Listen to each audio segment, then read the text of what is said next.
तो अगर गांधी जी ने कहा है कि मुगलों का दौर अच्छा था, सेकुलर था, हिंदू मुसलमान प्यार से रहते थे, तो मुझे लगता है कि अभी सबसे बड़ी स्ट्रगल क्या था मालूम? जो लोग बताते हैं कि अकबर बहुत विजनरी था, चिंतक था, दिन भर चिंतन करता था और विश्व भर के धर्माचार्यों को बुला के उनसे चिंतन करता, ना ना, गलत है ये। असली शौक क्या था मालूम है? किसी भी मशहूर वेश्या को जो सबसे सक्रिय रहती है बुलवाता था, अपने पास बैठाता था, फिर उसका सबसे अच्छा एक सैडिस्टिक टेम्परामेंट था, उसकी रुचि इस बात में रहती थी कि हमें अपने ग्राहकों के अनुभव बताओ। किससे? क्या? और पान की गिलोरी मुंह में दबा के दिल्ली इलाही जहां पनाह मां बदौलत किससे सुन रहे? हिंदुस्तान चलाएंगे, ये हिंदुस्तान चलाएंगे वेश्याओं के साथ किससे सुन के आनंद लेने वाले?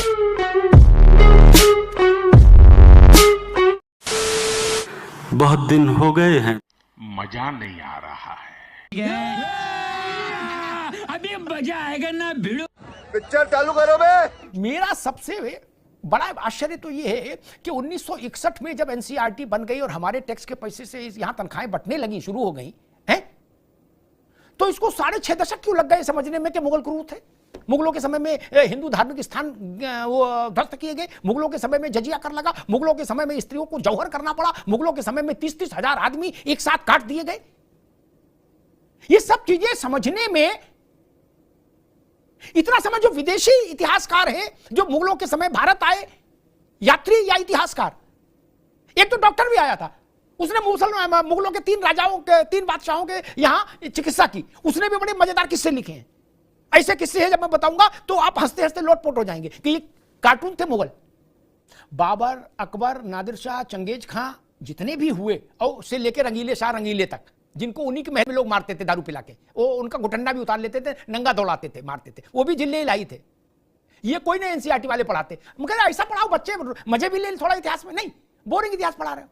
ये भी तो पढ़ाओ कि उनकी एक नाचने वाली से शादी कर ली थी उन्होंने, वो अपना परिवार भी ले आई थी और फिर उनको दारू पिला के नंगा करके मारते थे उनके साले और बाकी लोग, और बादशाह सलावत पूरे लाल किले में कबूतर बने घूमते थे। इतिहास में आक्रांताओं को हिंदू मुसलमान के चश्मे से क्यों देखे? कोई भी आदमी जो भारत में मुसलमान भी रह रहा है वो भी मुगलों को मुसलमान की दृष्टि से क्यों देखना चाहता है? उसके साथ एसटी हसन उदाहरण के लिए है, वो करे वो तो मोहब्बत से शासन कर रहे थे, तलवार से मोहब्बत होती है। 30-30 हजार आदमी को जिबह करके गाजी बन की उपाधि लेने वाले लोग, ये मोहब्बत की दुकान जो आजकल चल रही है कि हम मोहब्बत की दुकान खोले, ये भी मोहब्बत की दुकान खोले थे क्या? G20 अभी हुआ था, G20 में जो भारत सरकार ने बुकलेट जारी किया था, अगर आप नहीं पढ़े तो फिर पढ़िए, उसमें अकबर को महान कहा गया और उदारवादी कहा गया। अब मुझे लगता है कि आज आप चूक गए। आज एक बहुत अच्छा पत्रकार, एक अच्छा जर्नलिस्ट एक बात तो चूक गया।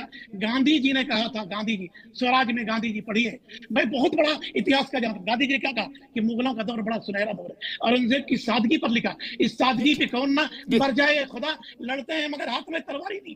तो अगर गांधी जी ने कहा है कि मुगलों का दौर अच्छा था, सेकुलर था, हिंदू मुसलमान प्यार से रहते थे, तो मुझे लगता है कि अभी बीच में रुक जाइए। स्वराज में लिखा और कोलंबिया के मुफ्ती साहब ठीक है, बिल्कुल बात ठीक है। गांधी जी बोले, कोई इतिहासकार बोले, कोई नेता बोले, कोई प्रधानमंत्री बोले, इससे मैं अपने तथ्य से डिगने वाला नहीं। किसी सरकार ने अकबर को का फोटो सिक्के पर डाल दिया, इससे भी मेरे सिर पर क्या फर्क पड़ रहा? गांधी जी भी मनुष्य थे, गांधी जी 7वें आसमान से तो नहीं आए थे, सब मनुष्य, उनकी अपनी धारणा रही होगी। लेकिन मैं एक बात कहता हूं औरंगजेब पर और एक अकबर पर, फिर पॉलिटिकल डिबेट में चलता हूं। ये ड्रामा इतना बड़ा फैला दिया, अभी 1 घंटे की बहस में उतना समय नहीं होता कि ड्रामा जिन लोगों ने फैलाया उनका उस समय की सरकारों में क्या लाभ के पद थे, मैं ये भी बता सकता हूं बिना गूगल देखे, कौन कौन मलाई खा रहे थे, इसलिए ऐसा इतिहास लिख रहे थे। मौलाना मुफ्ती साहब, औरंगजेब जिसको बताया जाता है कि ऐसी टोपी बिन बिन के उसने रोटी खाई पानी में डुबो डुबो के, उसकी हकीकत ये थी, उसने कहा कि मैं जल्दी बादशाह बनना चाहता हूं। अशोक भाई, आप भी बड़े मजेदार किस्सा है ये क्या? तो उसने अपने एक जो खास था चेला मित्र कुछ भी कहो, एडवाइजर, उससे कहा लेके मैं कूच करना चाहता हूं और अपने बालिद का गला काट के मैं जल्दी बन जाऊं। तो उन्होंने कहा बेवकूफ हो, कूच कहां से करोगे, माल पानी तो हो, सेना तो हो, माल कहां से आएगा? तो उसने कहा कि हमको सोचने दो। उसके चेले ने दिमाग लगाया, उसने कहा इस इलाके में जो ये फकीर है ना, भिखारी जो मांग रहे हैं गला अंगरखा पहन के, इनके पास बड़ा माल मत्ता है क्या? तो औरंगजेब ने कहा इनको खाने पे बुलाओ। क्या? खाने बुलाया, खाना खिलाया, उसके बाद गेट बंद कर लिया और कहा कि शहजादे चाहते हैं कि आप सब लोग पुराने कपड़े छोड़कर नए कपड़े जो शहजादे दे रहे वो पहन के जाएं। और पुराने कपड़ों में माल था, सब रख लिया। 2-2 घंटा मारे। मुफ्ती साहब ये कौन बताएगा? ये गांधी जी नहीं बताएंगे ना। नहीं, गांधी जी का आदर है, श्रद्धा है, मैं उनको प्रणाम करता हूं, लेकिन वो ये नहीं बताए। और अकबर के लिए एक बात कहके फिर मैं राजनीतिक बहस में जाऊंगा। इसलिए इस तरह का प्रपंच अब सब लोग छोड़ दो, नहीं तो चेहरे खराब हो जाएंगे। जो अकबर का तो क्या चेहरा खराब अच्छा होगा, अकबर के लिए लड़ने वालों के चेहरे खराब हो जाएंगे। अकबर के समय के एक यात्री, विदेशी यात्री ने लिखा है किताब में, मुफ्ती साहब आप कहेंगे तो मैं उन किताबों के रेफरेंस आपको भेज दूंगा व्यक्तिगत तौर पर, बहुत ज्यादा मैं भी छवि नहीं खराब करना चाहता। अकबर का सबसे प्रिय शगल क्या था मालूम? जो लोग बताते हैं कि अकबर बहुत विजनरी था, चिंतक था, दिन भर चिंतन करता था और विश्व भर के धर्माचार्यों को बुला के उनसे चिंतन करता, ना गलत है ये। असली शौक क्या था मालूम है? किसी भी मशहूर वेश्या को जो सबसे सक्रिय रहती है बुलवाता था, अपने पास बैठाता था, फिर उसका सबसे अच्छा एक सैडिस्टिक टेम्परामेंट था। उसकी रुचि इस बात में रहती थी कि हमें अपने ग्राहकों के अनुभव बताओ, किससे क्या, और पान की गिलोरी मुंह में दबा के जिल्ली इलाही जहां पनाह मां बदौलत किससे सुन रहे? हिंदुस्तान चलाएंगे, ये हिंदुस्तान चलाएंगे। वेश्याओं के साथ किससे सुन के आनंद लेने वाले? ये मुताहनी कहां से आया है? मुफ्ती साहब को पता होगा ये कहां से आया भारत में। मौलवियों के सर पर तलवार रख दी, मुफ्तियों के सर पर। बोले भाई मुझे तो धुआंधार निकाह करना है, इसका कुरान में कोई बंदोबस्त करो शरीयत में। बोले नहीं हो सकता। बोले इनका जब गर्दन काटो। रोटी तोड़ रहे हैं जब ये भी नहीं कर सकते तो उन्होंने कहा हुजूर अब हम ढूंढ लाए, अब आप 2 दिन 4 दिन वाली शादी कर सकते हैं। बोले जाओ मौज लो। मुफ्ती साहब अफीम खा के टुल्ल रहने वाले लोग हिंदुस्तान में मोहब्बत फैलाने आए थे। अशोक भाई, एसटी हसन कह रहे हैं, अच्छा वो तो पढ़े लिखे आदमी है, क्या डॉक्टर है, वो कह रहे हैं कि मुगलों ने तो प्यार मोहब्बत से शासन किया। ये पहली बार हमने व्याख्या सुनी कि आक्रांता प्यार मोहब्बत से शासन कर सकता है कहीं। मतलब क्या चुनाव चिन्ह बदल के उसकी औरंगजेब की टोपी चुनाव चिन्ह रखेंगे क्या स्टेशन? अंदाज मुझे लगता है कि देश क्या पूरी दुनिया ने बड़े बड़े वैज्ञानिकों के सिद्धांत देखे, आर्किमिडीज का सिद्धांत, न्यूटन का सिद्धांत। उसी तरह से हमारे यहाँ भी एक महान दार्शनिक, शिक्षाविद, वैज्ञानिक 2014 में शासन सत्ता पे आए माननीय मोदी जी, जिन्होंने एक नया सिद्धांत प्रतिपादित किया कि बादलों में रडार काम नहीं करता है। अपने आप में अभूतपूर्व सिद्धांत, उनका सदियों याद रखा जाएगा। और उसी सरकार ने लगता है कोई टाइम मशीन बनाया है, क्योंकि विश्व में कोई टाइम मशीन नहीं बनाया है, मोदी सरकार ने लग रहा है कोई टाइम मशीन बनाया है कि जब ऐसा वक्त आता है कि कांवड़ियों से हिंदू मुस्लिम अभी उस तरह से ज्वार नहीं उठ रहा है कि जिसमें सराबोर किया जा सके हिंदू मुस्लिम की धर्मांधता में। अब इतिहास खोजो, टाइम मशीन ऑन करो और चलो कहां 1556 ईस्वी से 1605 ईस्वी के बीच में टाइम मशीन सेट करो, वहां चल के देखो कि अकबर ने शासन कैसे किया। ये टाइम मशीन में, क्योंकि इतिहास में तो कोई जाके देख नहीं सकता, क्योंकि वो नॉन बायोलॉजिकल भी है हमारे महान वैज्ञानिक, हो सकता है कि वो नॉन बायोलॉजिकल तो उस एरा में भी जा सकते हैं भाई, जो बायोलॉजिकल है ही नहीं, जा सकते हैं। टाइम मशीन की जरूरत नहीं किसी को, ना उनको ना आपको। एक टाइम मशीन की जरूरत नहीं, ये सब उपलब्ध है, आपको मैं व्हाट्सएप कर दूंगा, आप भी मंगा के थोड़ा खर्चा करिएगा, पढ़ लीजिएगा। इसके लिए टाइम मशीन की जरूरत नहीं। अभी मैं उदाहरण बताऊंगा, ये मीना बाजार किसने बनवाया था, उसको संत बता रहे हो मुफ्ती साहब? इसी मुगलिया वंश में एक ऐसा बादशाह हुआ भारत का जिसने दरबार में कहा कि मेरी फला बेगम जन्नती औरत है। लोगों ने पूछा कैसे मां बदौलत? बोले इसके पखाने में बदबू नहीं आती। ये था चिंतन। ड्रामा फैलाए वो सब लोग, बोले नहीं बहुत गंभीर थे वो लोग, न उसकी दुकान चलाते थे अमन की, अमन नहीं वो चमन थे। एक बादशाह अपनी बेगम के साथ इसी दिल्ली में एक औलिया फकीर के कहने से हौद में नंगे नहाए सार्वजनिक तौर पर।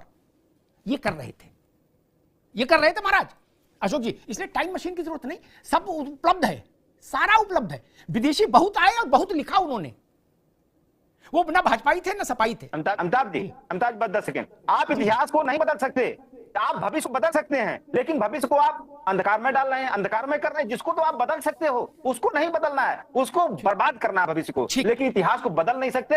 इतिहास को बदलने का कुछ ही प्रयास करेंगे ताकि धर्मांधता फैले, हिंदू मुस्लिम फैले, तो इसी दिशा में है ये सब प्रयास, और इस प्रयास की हम लोग आलोचना कर रहे हैं। अमिताभ जी, पहली बात तो ये हिंदू मुस्लिम का मसला ही नहीं मुगल का, क्या मुफ्ती नदीमुद्दीन का क्या लेना देना मुगल से? और ये मुगल से जब अपना नाता जोड़ेंगे तो मैं इनके खिलाफ खड़ा होऊंगा। इनका क्या लेना? ये आक्रांता बनना चाहते हैं? मैं शफीकुर रहमान बर्क के साथ कभी नहीं खड़ा हुआ, मुलायम सिंह जी खड़े हुए, मैं नहीं खड़ा हुआ, क्योंकि वो आदमी कहता था मैं बाबर का वंशज हूं। मुझे बाबर मंजूर नहीं, मुझे नदीमुद्दीन साहब मंजूर है, बाबर मंजूर नहीं। मुझे चुनाव थोड़ी लड़ना है, मेरा अपना बिल्कुल सीधा रहता है। जिन्हें बाबर प्यारे हैं वो उज्बेकिस्तान जाए, समरकंद जाओ, वहां बाबर के अल्लाह हुजूर, अरे वो सब जितने मियाँपुर के वो वही हैं समरकंद में। ना इधर चले जाओ, इधर मंगोली थे, उधर तैमूरी थे, उन्हीं का फ्यूजन था ना बाबर। एसोसिएशन को भेजो उज्बेकिस्तान, वहां डॉक्टरी की दुकान खोले। हिंदू मुसलमान क्यों बताते? और मेरे दोस्त अशोक भाई ने कहा कि इतिहास नहीं बदल सकते। जी हां, यही सच्चाई है।